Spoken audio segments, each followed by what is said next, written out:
I'll never forget the morning I realized that cruelty can smile just as warmly as kindness. It was Christmas. Snowflakes drifting slowly through the dark, my hands shaking as I pulled my coat tight. And inside a glowing house worth more than anything my husband Arthur and I could ever dream of, a family sipped cocoa beside a tree that looked straight out of a catalog. While my daughter, my only daughter, was outside in the cold, trying to stay conscious. People tell you that evil has a monstrous face. Sometimes it wears tailored pajamas and holds a mug like it has all the right in the world to feel comfortable. Sometimes it hums along to holiday music while someone you love is fighting to breathe a few steps away. That morning, through the window of that enormous house, I saw a scene so warm it should have calmed any mother's heart. But I felt nothing except a pressure in my chest so sharp I thought I might collapse. I knew something was terribly wrong. And I also knew that whatever we found that day would change everything. You know, when you raise a child, you spend years watching every little change, every shift in mood, every spark in their eyes. And when that spark starts to fade, even the slightest bit, a parent notices. But sometimes, you don't understand the reason until it's almost too late. So let me ask you something, and I want you to think about it honestly. Have you ever warned your child about someone, only to watch them walk right toward the very danger you feared? Have you ever stood by helplessly while someone you love slipped further and further away, becoming quieter, smaller, dimmer, and you couldn't reach them no matter how hard you tried? I know I'm not the only one who's felt that. I know there are parents, grandparents, uncles, aunts, someone out there listening right now, who has watched a loved one fall under the influence of a person who looked perfect from the outside but carried a coldness you could never quite explain. If you've ever lived through that kind of fear, then you already understand the ache Arthur and I carried that year. Here's what kept me awake at night during those years. It wasn't just Ethan's attitude, or the way he carried himself like the world owed him something. It was the slow tightening around my daughter's life, so subtle at first that even she didn't notice how much she was giving up. It started with little jabs disguised as jokes, the kind that leave a bruise you can't see. Then came the quiet suggestions about who Skylar should spend time with, what she should wear, how she should speak. His family encouraged it. Prudence with her cold smile, Alistair with that empty stare, and Harrison always hovering and agreeing with every harsh word like it was gospel. Piece by piece, they trimmed away at her confidence until she barely resembled the bright young woman Arthur and I raised. She wasn't just isolated, she was being shaped into something that suited them. Someone silent, someone obedient, someone small. And the frightening truth was this: every time we tried to pull her back, Ethan tightened his grip. That house, that family, that man, they were draining the life out of her. And deep down, I knew something was building toward a moment we wouldn't be able to ignore. Oh, stay with me now, because this is where everything began to shift. There comes a moment in every parent's life when fear turns into resolve, when you stop hoping things will improve and start preparing for what you'll need to do. For us, that moment arrived the day Arthur finally saw what I had been sensing for months. And what he did next? Well, it didn't just change the course of that Christmas morning. It changed the course of our entire family's story. Everything that followed, every choice, every consequence, started with one realization. If we didn't step in, Ethan would continue draining the light from our daughter until there was nothing left. And trust me when I tell you this, what Arthur did after finding Skylar outside that house, people still whisper about it. Because it wasn't rage. It was something far more focused and far more deserved. Skylar was sunlight in human form. Even as a little girl, she had this laugh that could pierce the heaviest clouds, that made anyone in the room feel warmer instantly. She ran barefoot through our backyard in the summer, her hair tangled from the wind, her hands covered in dirt from planting flowers with me. She loved drawing more than anything else, pages full of vibrant colors, creatures from her imagination, little worlds she would insist were real. And she had a way of seeing the good in people, even when it seemed impossible. As a mother, I watched her and sometimes worried, because light that bright always attracts attention, both kind and cruel. But I never suspected how fragile the balance could be between her joy and the harshness she would one day face. Her father, Arthur, adored her just as much as I did. He would kneel down in the driveway, wipe the dirt off her knees, and tell her she was destined for extraordinary things. We often said she had a spark that nothing could extinguish. Little did we know, that spark would be tested in ways we never anticipated. As Skylar grew, her spirit remained bright, but her world expanded beyond our little home. She made friends easily, kids who admired her courage, her ability to see the best in everyone. Yet she never lost her humility. Even when she became one of the top students at her high school, she remembered to help classmates struggling with homework, to lend a hand in community events, and to bring cheer to anyone having a bad day. Her sense of fairness was remarkable. She hated seeing anyone treated poorly, and she would speak up even when it wasn't convenient. That tenacity made us proud, but I also worried, because people with that much empathy can be hurt more easily than others. Skylar also had dreams, big, colorful dreams. She wanted to study art, to travel, to create things that would make the world pause for a moment and feel. She would spend hours sketching, painting, and writing stories about characters braver than she sometimes felt. Her notebooks were full of ideas, little pieces of her heart spilling onto the pages. Yet even in those teenage years, there were moments when she struggled to find her footing. She could be fiercely independent but still crave approval, still hope that the world would see her the way we saw her. That delicate mix of strength and vulnerability would later shape how she encountered Ethan, someone who saw only what suited him, someone who would try to dim that bright spark she carried inside. By the time Skylar graduated high school, she was blossoming into a young woman who carried both her laughter and her sense of responsibility with equal grace. College offered her new experiences, new friends, and a world filled with possibilities she had only begun to imagine. She pursued her art with focus, taking classes that stretched her creativity, joining clubs that matched her passions, and volunteering for causes that mattered to her. Even as she embraced independence, there was a gentleness in her that drew people close. She had a way of making others feel heard, seen, and important, a quality that often made her the center of admiration, though she never sought it. Arthur and I watched her navigating this new chapter with pride, but also with quiet concern.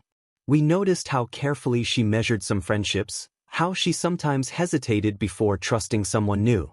These small moments hinted at the protective instincts that had always guided her, but also at the vulnerability she carried beneath her bright exterior. It was during this time that Skylar met Ethan. On the surface, he was charming, polished, and seemingly attentive, a man who seemed to mirror her dreams and ambitions.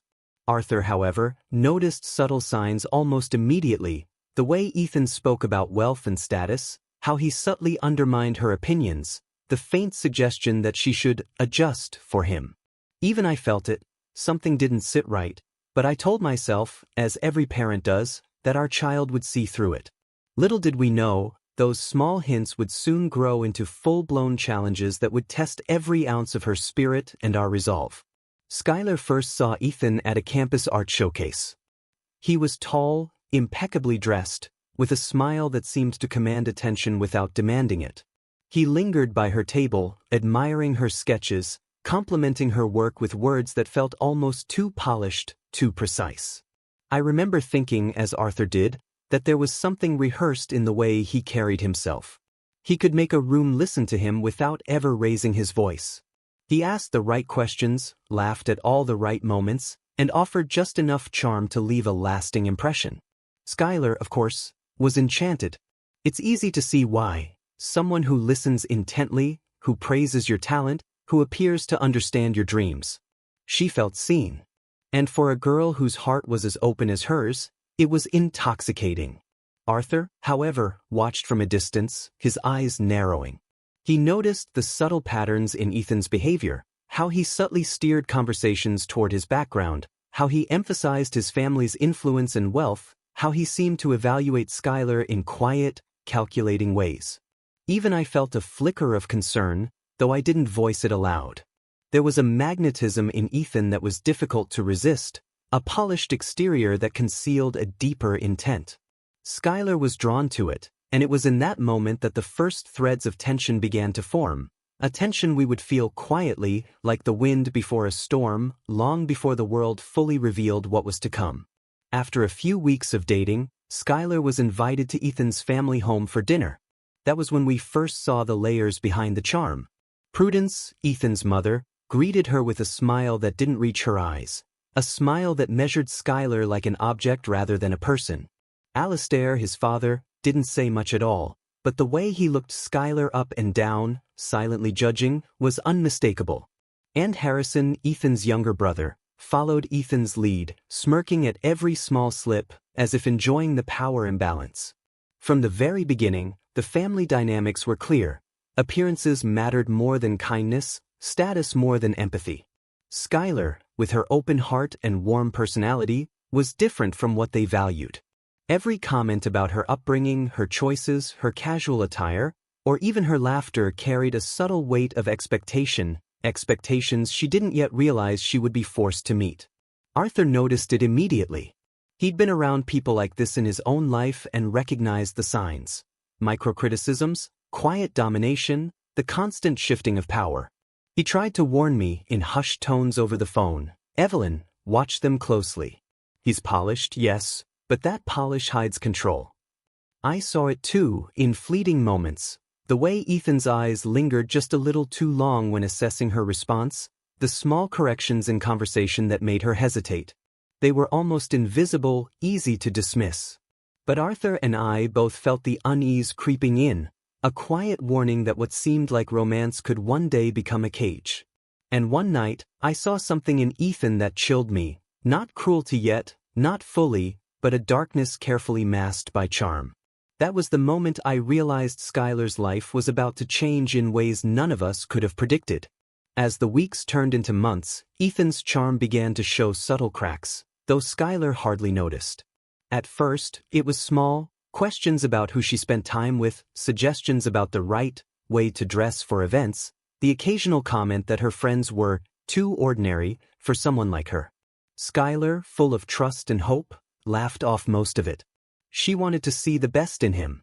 And at that point, who could blame her?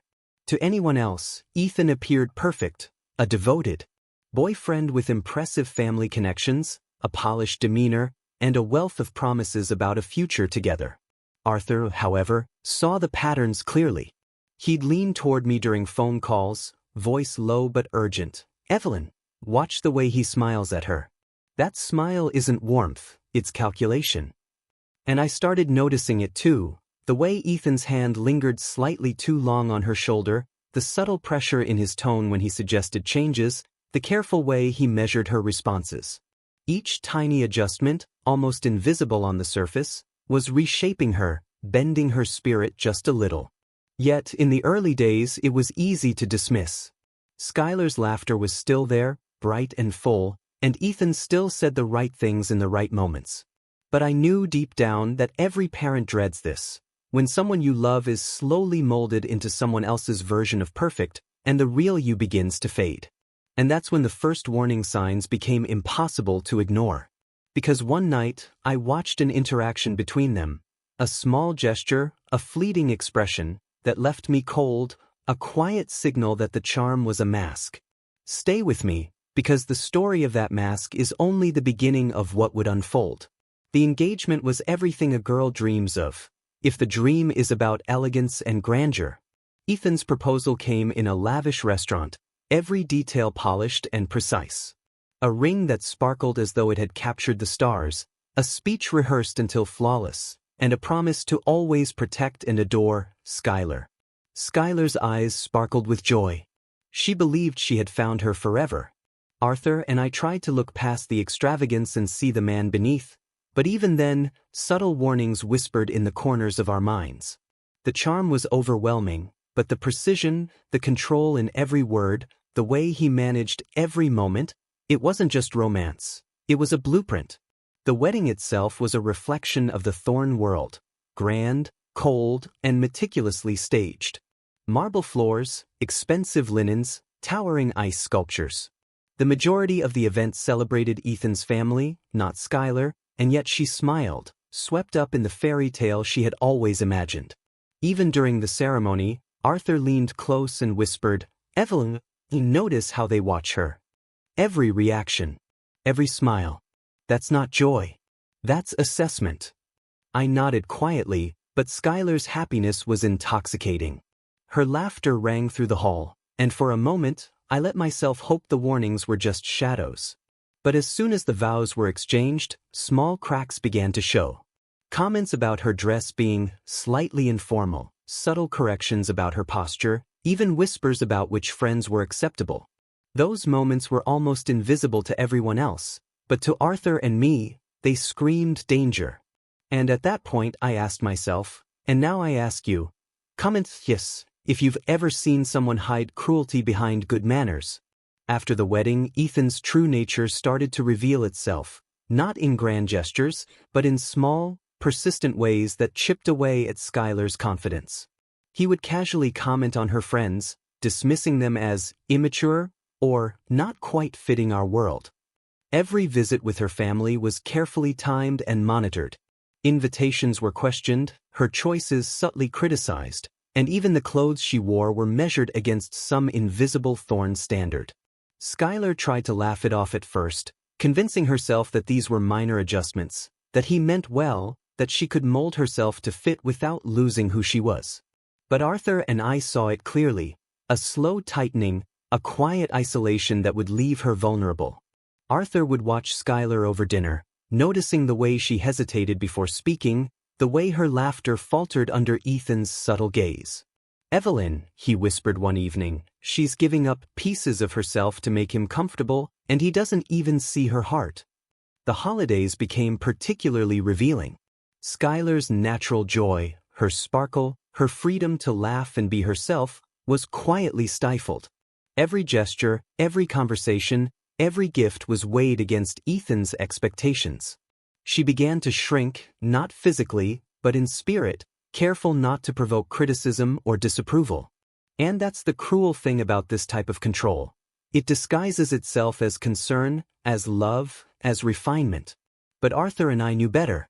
We saw the subtle signs, the tension behind her smiles, the small shadows passing across her eyes when she thought no one was looking. Every parent listening right now knows the feeling. That sinking realization that someone you trust is eroding the life of the person you love most. And that's when the battle truly begins, not with anger, but with vigilance. Looking back, I wish I could have done more, said more. Watching Skylar navigate her new life was like watching a bright candle struggle against a relentless wind. She believed love could change him, soften him, bring warmth into a world that had none to give. And for a while, I think she truly hoped it could. Arthur and I often whispered late at night, wondering how much longer she could keep her laughter alive under the weight of constant scrutiny. Sometimes I would catch her alone, staring out the window, hands clasped tightly as if holding herself together, and my heart ached. The light in her eyes was dimming, just a fraction, but enough for us to notice. We warned ourselves not to overstep, not to scare her away, not to push too hard. But the truth is, we felt helpless, watching the girl we raised give pieces of herself to someone who didn't deserve them. And yet, even in those moments, we could sense what was coming. Something was brewing, small at first, barely noticeable, but impossible to ignore once it started. Skylar's struggle was only beginning, and the choices she would face were about to test every ounce of her courage. For every parent, there's that moment of quiet dread, the recognition that the world is not always kind, that people we trust to love and protect our children can sometimes take the opposite path. And it was in that quiet dread that Arthur and I began preparing, in our own way, for the challenges that lay ahead. Stay close, because what happened next, her married life, the slow erosion of her spirit, would be a lesson none of us would forget. The first few months of married life were a mix of excitement and unease. Skylar tried her best to fit into the rhythm of the Thorne household, eager to make everything perfect. At first, Ethan's control was subtle, almost charming. He would suggest she dress a certain way for events, comment on which friends were acceptable, and guide her choices with the confidence of someone who believed he knew best. Skylar laughed at some of it, thinking adjustments were a normal part of marriage. Yet Arthur and I could see the changes forming beneath her surface, the small hesitations before she spoke, the way her smile sometimes felt forced, the quiet moments when she seemed to shrink in herself. Holidays became a stage. Every gesture was weighed, every laugh measured. Ethan's parents watched closely, ready to critique, ready to assert that their world was the standard. Skylar's natural joy, her easy laughter, her playful spirit, all began to be stifled by invisible chains. As the months passed, the control tightened. Ethan began dictating not just Skylar's wardrobe and social interactions, but even her access to money. He insisted she close her freelance design business, claiming it would distract her from her role in the household. Skylar complied, sacrificing her independence to maintain peace, unaware that each concession was a small surrender of herself. Visits to friends and family became rare, always under Ethan's scrutiny. Invitations were questioned, excuses manufactured, and slowly, she became isolated from the people who had always supported her. Arthur and I noticed the absence immediately. Her calls grew shorter, her laughter dimmer, and her words carried a hesitancy that had never been there before. The holidays, once a time of warmth, turned into performances. Skylar was expected to entertain Ethan's family, adhere to rigid traditions, and present a flawless image. Any misstep, too much laughter, a casual remark, even a slight hesitation, was met with subtle rebuke, leaving her walking on eggshells.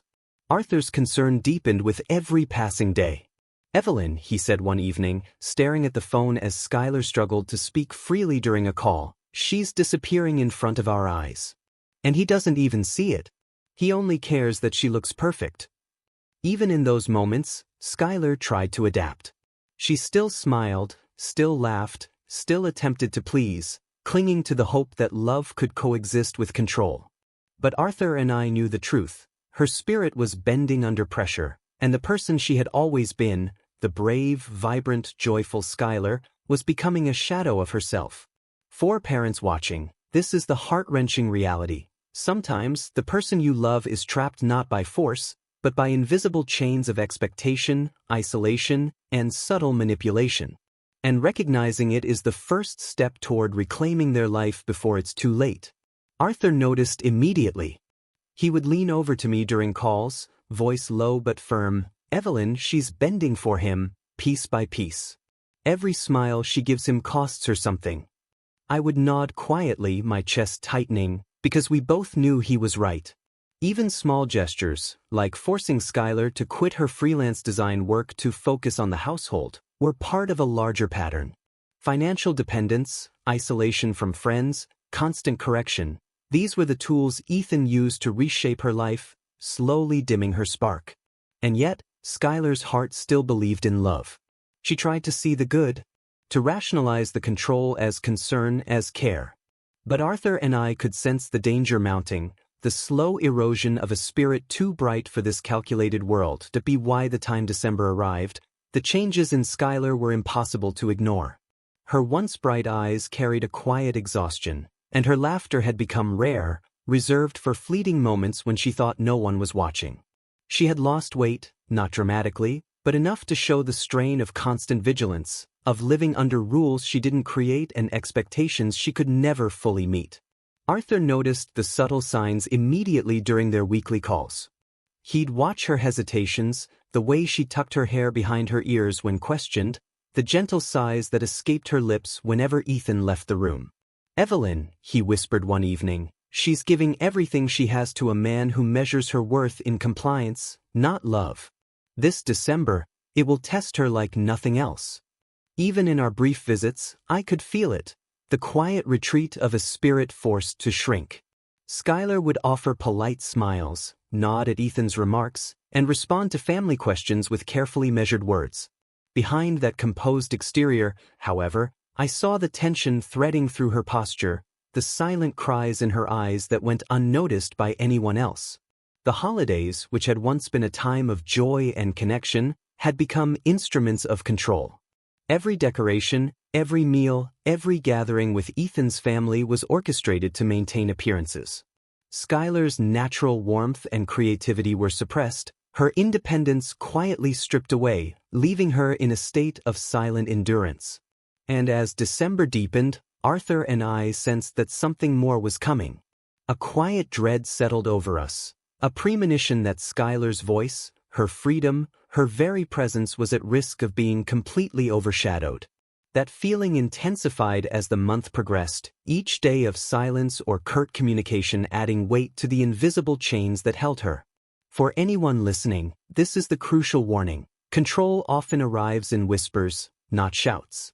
By the time the signs are loud enough to demand attention, the damage may already be done. And that December, Skylar's struggle was about to reach a breaking point, one that would change the course of our family forever. December 22nd began like any other day, yet a quiet tension hung in the air. Skylar's calls were delayed, shorter than usual, each one fading with hurried goodbyes. Arthur and I tried not to worry, convincing ourselves that she was busy, that Ethan's controlling tendencies sometimes made her retreat temporarily. By the 23rd, concern turned into unease. Phone calls went straight to voicemail, messages received no reply. Skylar had always been reliable, even in small matters. A missing text or call was unusual, and now it was becoming alarming. Arthur paced the floor, phone in hand, his jaw tight with frustration. I tried to calm him, though my own heart raced. "She's probably caught up with work or errands," I murmured, unwilling to acknowledge the growing fear. But deep down, we both knew something was wrong. Mothers have instincts like no other. They can feel the weight of danger before it announces itself. Christmas Eve arrived, and our attempts to reach Skylar were met with a cold barrier. Arthur called the Thorne household directly, only to be answered by Prudence. Her voice was syrupy, polished, rehearsed. "Oh, Arthur," she cooed, "Skylar is terribly busy with our family preparations. She simply cannot be disturbed until after the new year." The line went dead. Arthur slammed the phone down, his knuckles white against the receiver. "Busy? That's a lie," he muttered. "They've cut her off, isolated her. She's not preparing anything, she's being held out of reach." I could see the fear rising in him, the kind that makes a man ready to take immediate action. But I held him back gently. "We need to think carefully, Arthur," I warned. "If we rush, it could make things worse for Skylar. We have to be smart for her sake." Even as we tried to steady ourselves, the tension grew unbearable. The clock ticked slowly, each second amplifying our dread. The silence from Skylar became deafening, and the thought of her alone, restricted, controlled, weighed heavily on both our hearts. Subscribe, don't miss the signs others try to hide from you. Christmas Eve stretched on, heavy and silent. Arthur sat in the living room, phone in hand, staring at the blank screen as though it could answer for Skylar. The house was quiet, yet the absence of our daughter screamed louder than any noise could. Each passing hour tightened the knot in my stomach. I tried to focus on small tasks, checking the heaters, arranging a few holiday touches, but my mind kept returning to her. I pictured her alone, trapped, perhaps frightened, navigating the rigid rules of the Thorne household. Every instinct screamed that she was in danger, yet we had no concrete way to reach her. Arthur's frustration simmered beneath a veneer of calm. His hands gripped the armrests, knuckles pale, eyes scanning the phone as if willing it to ring.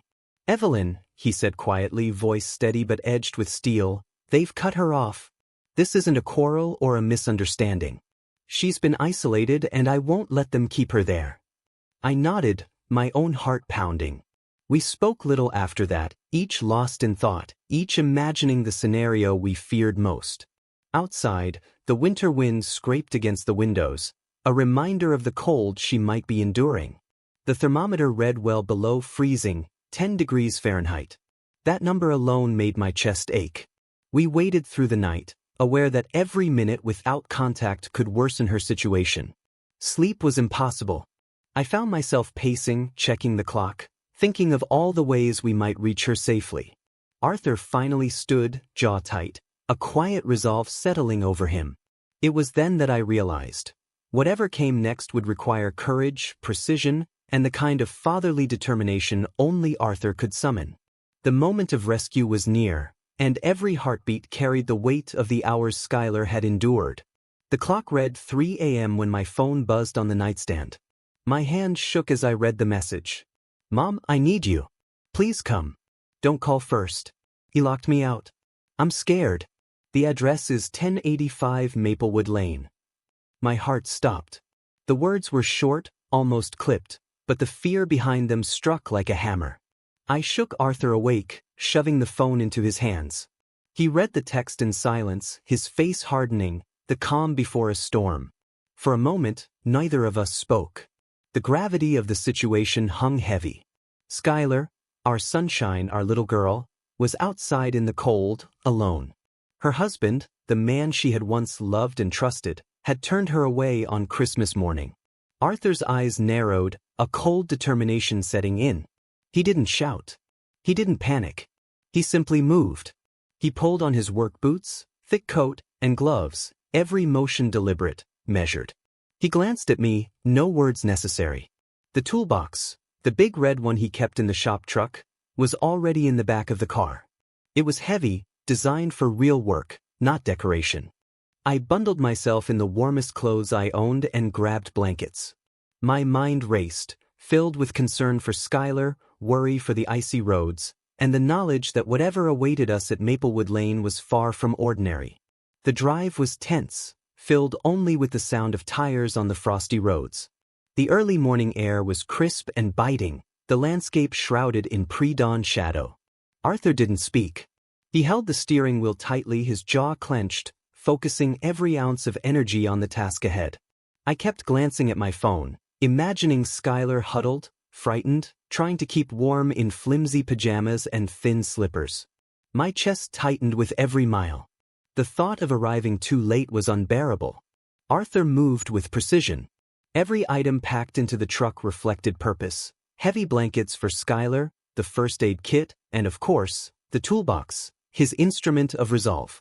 I watched him, heart hammering, realizing that this drive wasn't just about a rescue, it was the beginning of setting things right. Skylar's message had revealed more than fear, it revealed cruelty. Whoever had locked her out didn't see her as a wife or a person. They saw her as an object, a pawn, someone to be managed. The thought made my hands tremble as I gathered warm clothing for her, knowing it might not be enough against the frost awaiting her. Arthur glanced at me once, his eyes steely, but there was a flicker of something deeper, rage tempered by control. He had planned this drive in his mind long before the text arrived. Each mile of the 5-hour journey was measured, each turn deliberate. We didn't speak. Words were unnecessary, urgency hung in the air like frost. The roads were patchy, icy in places. I gripped the edges of my seat, aware that our concern for Skylar had to be balanced against the danger of the journey itself. Arthur kept his focus, hands white on the steering wheel, occasionally checking the side mirrors, scanning for anything unusual along the quiet highways. I pulled Skylar's blanket tighter around me, imagining how cold she must have been. My mind replayed the last conversations, the small changes I had seen in her over the past months, the dimming laughter, the hesitations, the careful politeness masking fear. All of it had led to this moment. The sun was just beginning to rise as we approached Maplewood Lane, painting the frosted landscape in pale light. The houses were large, polished, and quiet, but my eyes searched for one face, Skylar's. My chest tightened with every passing moment, knowing she was out there, exposed to the freezing morning. Arthur slowed the truck 50 yards past the house, eyes scanning the perimeter. "We walk the rest," he said, voice low but firm. "No engine noise. They can't see us coming." I nodded, gripping the blanket tighter around myself, feeling the icy air bite through my layers. The walk to the house was tense and silent. Snow crunched under our boots, each step a reminder of the urgency, each breath visible in the cold air. My heart raced not just from the chill, but from the fear of what we might find. Then I saw her. Skylar crouched near the garage, huddled against the wall, her pajamas thin, her feet in frost-coated slippers. Her arms were wrapped around her knees, rocking slightly, as if to generate the warmth her body desperately needed. My heart shattered in that instant. Arthur saw her too. The sound he made, a choked, guttural noise, was the sound of a father's soul breaking in real time. He didn't hesitate. He dropped the blanket he had been holding and ran toward her, his long strides carrying him in a protective surge. I followed, voice trembling. "Skylar! Oh my God, sweetheart!" She looked up, eyes wide, glazed with cold and confusion. She tried to stand, but her legs barely held her. Arthur reached her first, scooping her up in his arms, pressing her tiny, frozen body against his chest, wrapping her in his heavy parka. Her lips, blue from exposure, formed a whisper, "Daddy." I asked him to let me in. He wouldn't, said I ruined Christmas because I didn't smile for the family photo. The cruelty of that moment was beyond comprehension. I clutched her blanket tighter, rubbing her frozen hands, my own tears freezing on my cheeks. Arthur zipped his parka around her neck, kissed her forehead, and looked at me with eyes that carried both rage and relief. "Get her to the truck. Heater on max, call 911 if she loses consciousness. I'll handle this." The cold hit like a physical force as we stepped closer to the garage. Skylar was huddled against the wall, barely moving, her thin pajamas and slippers offering almost no protection. Each breath she took created a small cloud, each shiver a silent cry for help. Arthur ran to her, scooping her into his arms with the kind of urgency only a father could summon. Her body was small, trembling violently, and the frost on her skin reflected the harsh 10 degrees Fahrenheit air. I followed quickly, wrapping her in blankets, pressing my hands to her frozen feet and fingers, trying to bring warmth back into her fragile form. She murmured, her voice weak and cracked, "Daddy." I asked him, "Please, just a little warmth." He wouldn't. I felt my chest constrict. The injustice was staggering. Christmas, a day meant for love and safety, had been turned into punishment. And her husband, who should have protected her, had become the instrument of cruelty. Arthur's eyes scanned the house, taking in the scene inside through the massive windows. Ethan, Prudence, Alistair, and Harrison were gathered around the tree, laughing and opening gifts, oblivious or indifferent, to the daughter freezing just yards away. Ethan's gaze might have fallen on us for a moment, but he didn't react. Arthur's jaw tightened. He didn't speak. His anger was quiet, controlled, but radiated from every movement. He held Skylar close, checking her for injuries and signs of frostbite, ensuring she could safely make it to the truck. The moment felt suspended in time, the warmth of the house inside contrasting sharply with the biting cold outside, the laughter that ignored her suffering, the silent, desperate fear etched across Skylar's face. I whispered to her, "You're safe now, sweetheart. Daddy's got you. Nothing else matters right now." Skylar lifted her head slightly, her lips blue but her eyes gleaming with relief. The tension in her body eased fractionally, and I could feel her beginning to trust again. Arthur's hands tightened around her, protective and resolute. "Let's get her warmed up," he said simply, his voice low but unwavering.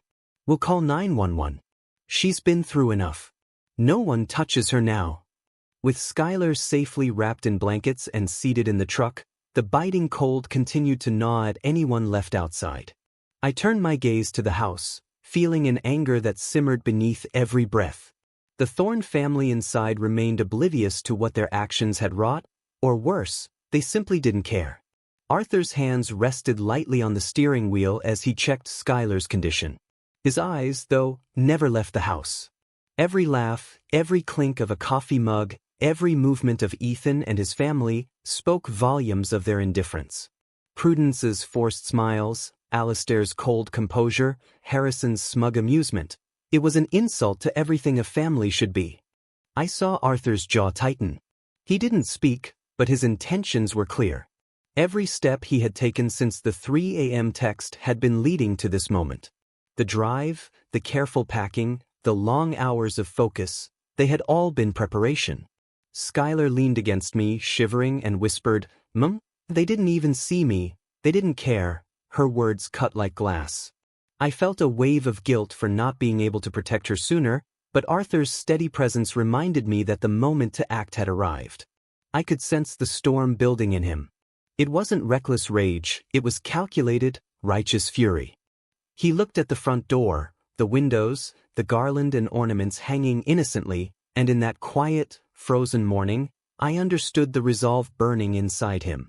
He would make them recognize the consequences of their cruelty. I slipped into the driver's seat, keeping the truck's heater blasting. Skylar's teeth chattered as the warmth enveloped her. "You're safe now," I whispered, rubbing her arms gently. But the fire in Arthur's eyes promised that safety alone wouldn't suffice. Justice had to be seen and felt by those who had caused her suffering. And as the first signs of warmth returned to Skylar's little hands and feet, Arthur moved toward the front door. What happened next would mark the true beginning of justice and revenge, one that the Thorne family would never forget. Skylar was finally wrapped tightly in blankets, her teeth chattering as the truck heater fought against the 10 degrees Fahrenheit morning. I pressed warmth into her frozen hands and feet, checking her pulse and listening to her shallow breaths. She was small, trembling but alive, and that was the first victory. "Mom, they didn't care," she whispered, voice frail. I hugged her, feeling the tremor in her little body. "Sweetheart, you're safe now. Daddy's right outside. Nothing else matters for now." Arthur stood rigid, his gaze fixed on the Thorne house. Every laugh, every clink of a mug, every unbothered smile from Ethan, Prudence, Alistair, and Harrison burned in him like fuel. Their indifference was unacceptable, and he had no intention of letting it slide. I reached for my phone, dialing 911 immediately. "We have a young woman suffering from severe exposure," I said firmly. "Please send an ambulance. She's been outside in freezing temperatures for hours." My eyes never left the house. Every second we waited, every minute of hesitation, gave those people time to pretend nothing had happened. Skylar leaned against me, tiny hands clutching the blanket. "I just want to go home," she whispered. Her voice cracked and my heart ached. Arthur glanced back at us, eyes hard but calm. "Go," he said softly. "I'll handle the rest." There was a moment of quiet, broken only by the hum of the truck heater and Skylar's faint shivers. Then Arthur moved. Toolbox in hand, his strides measured, deliberate. He approached the massive oak front door, the cold biting at his face, the silent street amplifying every step. From inside, the house appeared untouched by reality. Warm light glowed through the windows, ornaments sparkled, the tree perfectly decorated, gifts wrapped in expensive paper, all celebrating a joy they refused to share with Skylar. The contrast was unbearable, but it steeled Arthur's resolve. I watched from the truck, holding Skylar close, heart pounding. Every second was electric, a mix of fear and anticipation.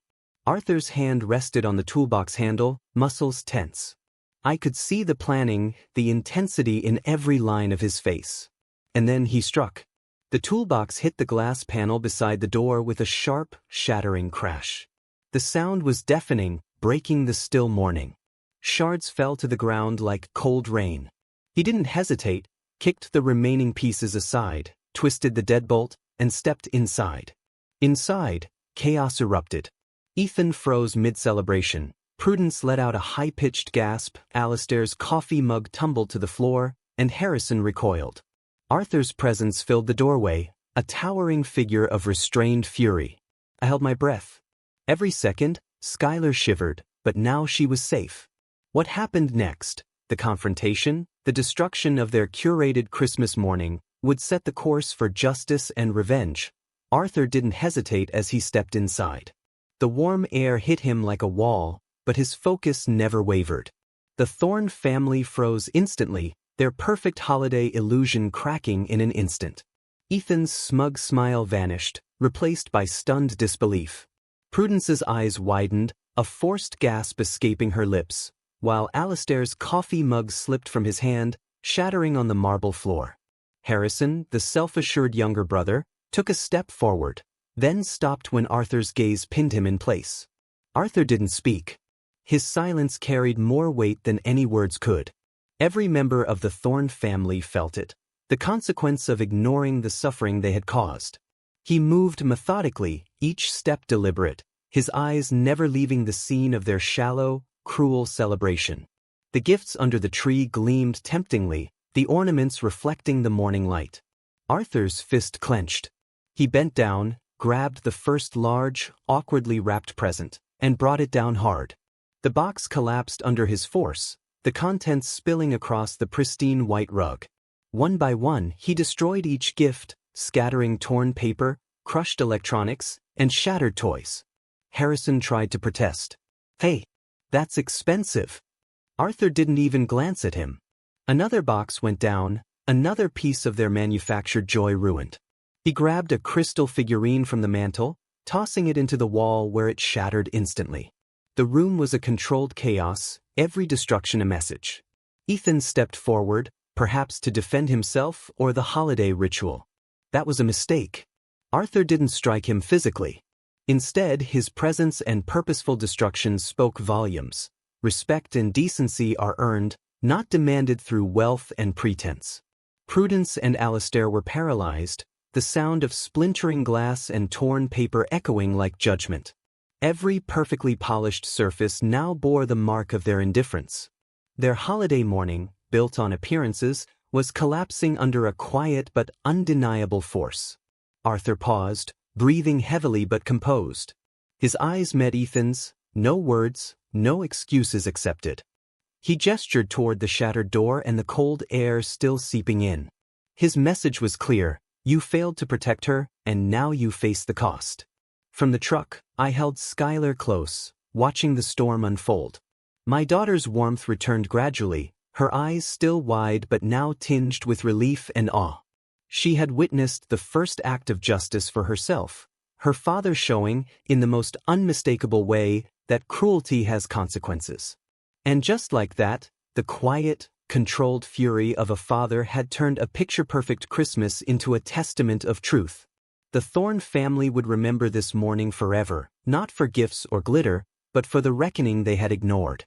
Skylar was finally out of the cold, wrapped in blankets and resting on a hospital bed. The warmth of the room and the soft hum of the heater were a stark contrast to the freezing air she had endured just hours before.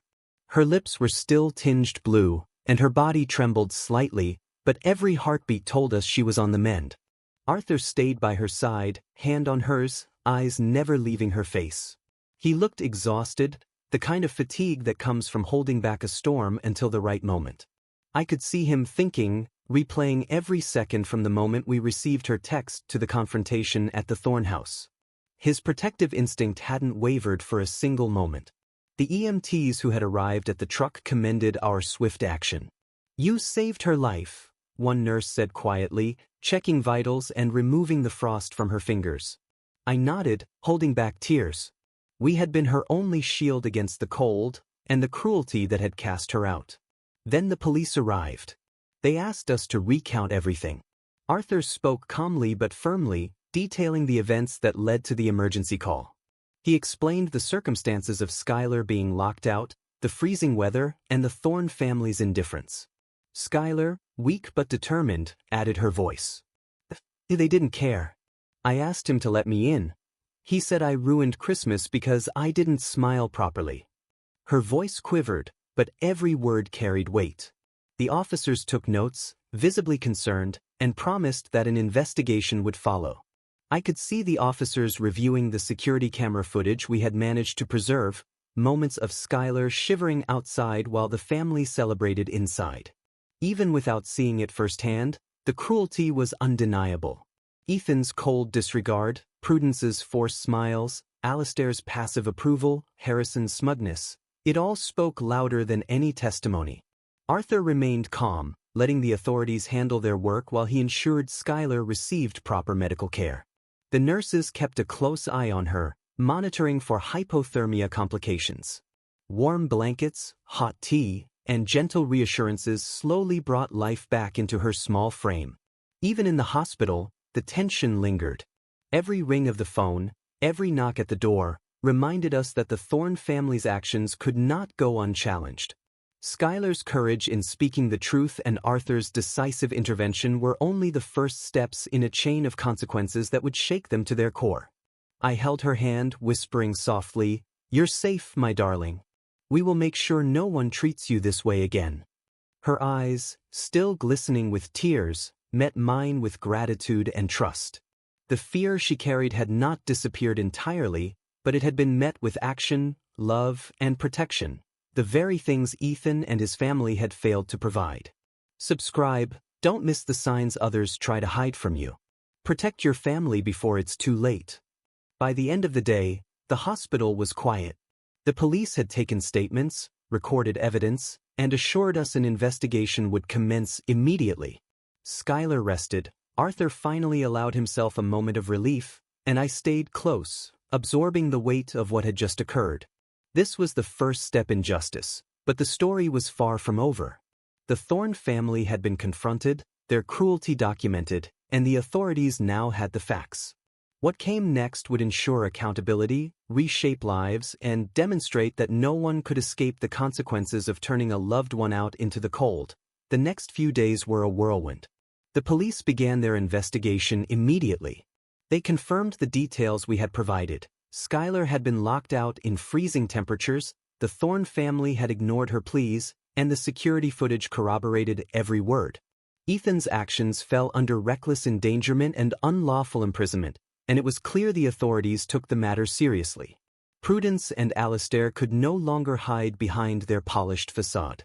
Their repeated lies about Skylar's whereabouts had been exposed, and they faced scrutiny not only from the police but also from the broader community that valued appearances over empathy. Harrison's smug attitude did him no favors either. His attempts to defend his brother only highlighted the family's cold disregard for human decency. Skylar, still fragile but determined, spoke openly with investigators. Her voice, though quiet at times, carried the weight of her experience. "I wasn't allowed inside," she said, "even though it was freezing. I just wanted a blanket, a little warmth. They didn't care." Every officer in the room listened intently. Her courage, even in vulnerability, made the injustice undeniable. Court orders were issued swiftly. Skylar was granted emergency protection, and Ethan was legally barred from any contact with her while the investigation continued. Divorce proceedings were initiated on strong grounds, ensuring her safety and reclaiming control over her own life. The Thorne family, once untouchable in their social circles, found themselves facing consequences they had never imagined. Arthur and I stayed by Skylar's side throughout the legal proceedings. We provided testimony, evidence, and unwavering support. The process was draining, but each step was a reminder that justice moves slower than a father's resolve, yet it eventually arrives. Was Arthur too gentle or too harsh? I want to hear your take in the comments. Public opinion began to turn. The story spread through social channels and local news. People were shocked that a young woman could be treated this way, locked out in freezing weather while her family celebrated without concern. Ethan's reputation began to crumble, and even those who had once envied the Thorne wealth and status started questioning their character. Skylar's voice remained strong throughout. She participated in interviews and statements that highlighted her experience. Her story became not just a personal account but a cautionary tale. Appearances can be deceiving, and sometimes the people you trust most are capable of cruelty. Arthur's approach never wavered. He did not seek revenge in court, he sought justice. Every action he took, from confronting the Thorne house to providing evidence to authorities, was measured and purposeful. He wanted Skylar safe, protected, and empowered to reclaim her life. As the legal machinery moved, I often found myself reflecting on the lessons for other families. Pay attention to the subtle signs of mistreatment, trust your instincts, and act decisively when a loved one is in danger. Waiting too long, as we had feared, can have dire consequences. By the end of the first week, court orders had been enforced. Skylar was protected, and Ethan faced the full weight of the law for his actions. The Thorne family, once untouchable and coldly elegant, now found themselves exposed, vulnerable, and accountable. This was only the beginning. Legal consequences had begun, but the ripple effects, social, personal, and emotional, were far from over. The family who had celebrated Christmas with such indifference would soon feel the impact of their choices in every facet of their. Once the news of Skylar's ordeal hit the community, the reaction was swift and unrelenting. Connecticut's elite circles, previously blind to the Thorne family's cruelty, began to whisper and murmur. The careful image of wealth and perfection they had cultivated for decades was beginning to crack under scrutiny. Clients started pulling investments from Alastair's ventures. Even long-standing business partners questioned his judgment and integrity, seeing that wealth and power did not protect one from moral failure. The financial blow, while significant, was just the surface.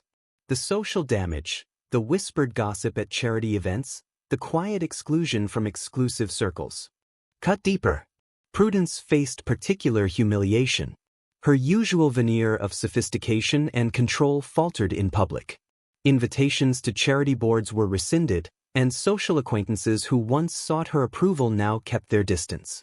Her carefully constructed persona, built on smiles and influence, had failed the most important test, empathy. Harrison, who had once sneered at others' misfortune, found himself at the center of ridicule. During a public gathering, he attempted to defend Ethan, claiming the story was exaggerated. The crowd, already aware of the evidence, turned on him instantly. Photos of him defending his brother circulated online, accompanied by commentary exposing the family's neglect of Skylar's well-being. The humiliation was undeniable. Meanwhile, Ethan faced mounting pressure from every angle. Social media posts dissected his actions on Christmas morning. Video clips of the shattered gifts and security footage highlighting his indifference circulated widely. Public opinion turned sharply against him. Sponsors, colleagues, and acquaintances began to distance themselves, realizing that a reputation built on arrogance and wealth could not shield one from accountability. Even casual observers began weighing in. Conversations at cafes, book clubs, and community centers all carried the same theme: no one is immune to the consequences of cruelty. The Thorne family's social standing, once untouchable, was now crumbling in real time. Skylar, on the other hand, was gaining support and admiration. Friends, neighbors, and even distant acquaintances reached out, offering encouragement and solidarity. Her courage in speaking out resonated with many, inspiring those who had suffered silently to recognize that justice is possible when action is taken. Arthur and I watched the ripple effect with a sense of quiet satisfaction. It was not revenge in the petty sense, it was the natural outcome of truth revealed. The Thorne family had prioritized appearances over decency, and the consequences followed naturally. Curiosity loop, embedded, and just when it seemed their social empire had collapsed entirely, an unexpected development was about to occur, one that none of them saw coming, a turn in the story that would further cement accountability in ways they never imagined. While Ethan struggled to maintain a semblance of dignity, Prudence and Alastair grappled with the reality that wealth and status offered no protection against the exposure of their moral failings. Invitations to events disappeared, business contacts avoided them, and public opinion questioned their character at every turn. Subscribe. Don't let your loved ones face cruelty hidden behind polished appearances. Stay informed. Even Harrison, the young man who had once mocked Skylar, now faced public scrutiny. Memes, commentary, and social media posts dissected his words and actions, ensuring that the lesson of accountability was not lost on anyone in their circle. The Thorne family's perfect facade was shattered, proving that cruelty, arrogance, and indifference always leave traces, and the world notices. By the end of this chapter, the Thorne family's image had been destroyed not just in private but in public, serving as a powerful reminder that actions have consequences, and no amount of money, status, or influence can protect those who mistreat others. The story was far from over. Skylar's personal recovery, legal proceedings, and the eventual personal reckoning of Ethan and his family were still unfolding. And then came the act of revenge they never saw coming, a calculated measure that would close the circle in a way they had never anticipated. After the chaos and exposure of the Thorne family, Skylar returned home to the warmth of our house. The walls, familiar and comforting, embraced her like a long-lost friend. For the first time in months, she could breathe without fear, without the weight of invisible chains pressing on her chest. Her design business, once stifled by Ethan, was reopened with a renewed sense of purpose. Sketches, drafts, and vibrant colors filled our living room, a tangible declaration that her creativity could no longer be controlled or diminished. Every project she undertook was a small act of defiance, a quiet assertion of independence. Therapy sessions began immediately. She spoke about the months of isolation, the subtle manipulation, and the cold indifference of the Thorne family. With each session, her voice grew stronger, her confidence returned, and her laughter, once rare, began to blossom again. We all noticed it. The sparkle in her eyes that had once drawn everyone to her was back, brighter than before. Divorce proceedings continued, and this time, Skylar was empowered. With the court orders and the evidence of abuse on our side, her divorce was not a drawn-out battle but a firm statement. She was reclaiming her life. Ethan's attempts to manipulate or intimidate her failed publicly, exposing him further to scrutiny and ridicule. Every filing, every hearing, every legal step reinforced the truth. Skylar's life belonged to her, and no one could take it from her again. The sense of relief at home was palpable. Family dinners, quiet conversations, and shared laughter became routine. Arthur remained her unwavering protector, but now Skylar's own strength complemented his guidance. She learned to trust herself again, to recognize her own worth, and to refuse anyone the power to diminish her light. Curiosity loop, embedded, and while Skylar rebuilt her personal life, the Thorne family faced the full weight of the consequences they had ignored. Their attempts to regain status failed, and the next chapter in the story of accountability was about to unfold in ways that would shock even the most composed observers. Skylar's social circle grew carefully. Friends who had once feared the Thorne influence returned, inspired by her resilience. New opportunities emerged, collaborations in the design world, and invitations to events that recognized her talent rather than her marital status. It was a quiet, satisfying reversal, a personal victory that no amount of wealth or status could erase. Every step Skylar took was a reminder of the power of courage, the necessity of speaking out, and the importance of a family that refuses to let cruelty go unchecked. She reclaimed not just her career, but her voice, her autonomy, and her joy. Arthur and I watched her flourish with a sense of pride that only comes from witnessing someone rise from manipulation and fear to confidence and clarity. Her resilience, her determination, and her refusal to let past abuse define her became an inspiration not only to our family but to everyone who learned her story. Comment? Yes, if you've seen someone rebuild after cruelty. Share their courage. By the time the divorce was finalized, Skylar had not only regained her independence but had cemented her place as a confident, empowered woman.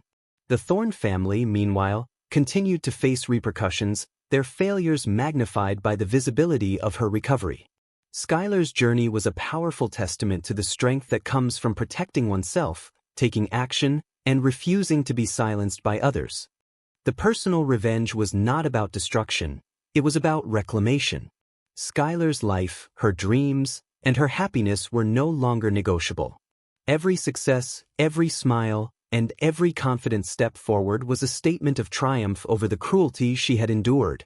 The courtroom was tense, the air thick with anticipation. Skylar sat at the plaintiff's table, composed yet radiant, flanked by Arthur and me. Every detail had been documented: the Christmas morning text, the evidence of hypothermia, the security footage showing Ethan and his family's indifference, and the Thorne family's repeated lies. The truth was undeniable. Ethan entered with his usual polished demeanor, attempting to mask the discomfort that was already setting in. Prudence and Alistair followed, faces tight, stiff with forced control, trying to project confidence.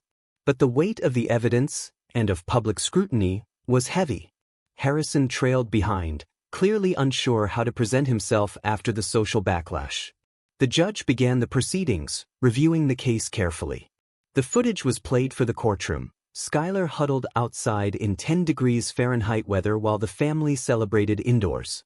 Her trembling form, contrasted against the opulence inside, spoke louder than any testimony. The jury, though composed of strangers to our family, reacted visibly to the injustice. Gasps, murmurs, and nods of understanding filled the room. Testimonies followed. I recounted Skylar's childhood, her vibrant personality, and the stark contrast between her life before and during her marriage.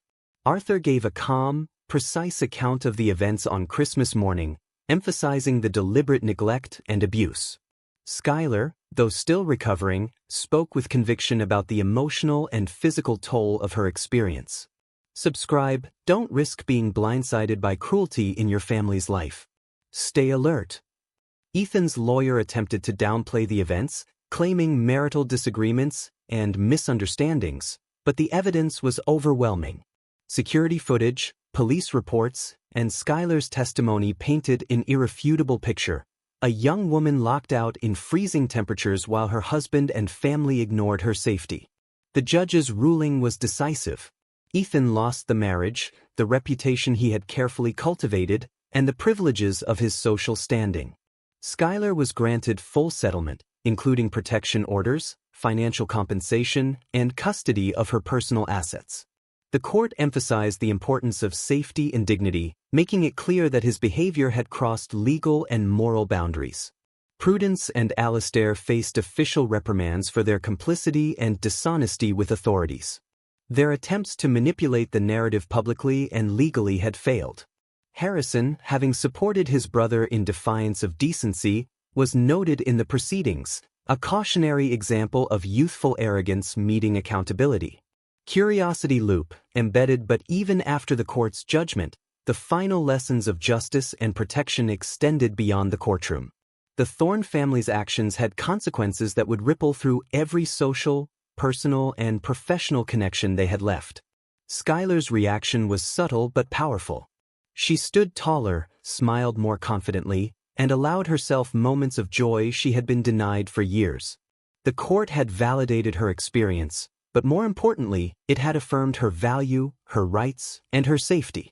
Every tense moment of the trial culminated in this recognition, a personal vindication that could never be taken away.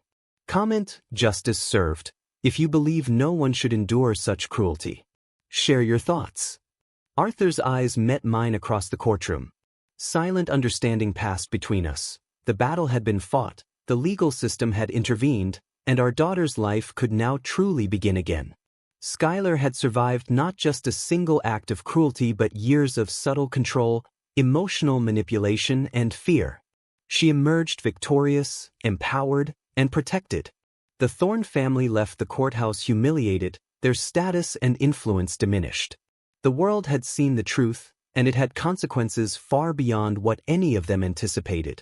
For Skylar, the final blow of the courtroom was not just a legal victory, it was a personal liberation.